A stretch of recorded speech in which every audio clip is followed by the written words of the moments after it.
ધોરાજી અને જામકંડોળા વચ્ચે આવેલી ભાદર નદીના પુલ પરથી પિતા પુત્રીનો મૃતદેહ મળી આવ્યો છે। ત્યારે પોલીસે એ મૃતદેહનો કબજો લઈ સમગ્ર ઘટના અંગે તપાસ હાથ ધરી છે। ધોરાજી અને જામકંડોળા વચ્ચે આવેલ ભાદર નદીના પુલ પર એક મોટરસાયકલ રેઢું મળી આવ્યું હતું।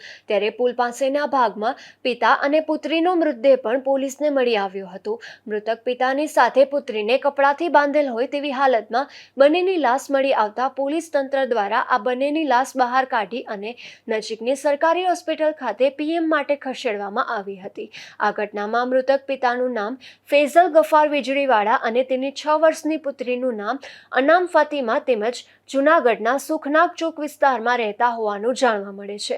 ઘરેથી આટો મારવાના બહાને મોટરસાયકલ લઈને તેઓ ગઈકાલે સાંજે નીકળ્યા હતા।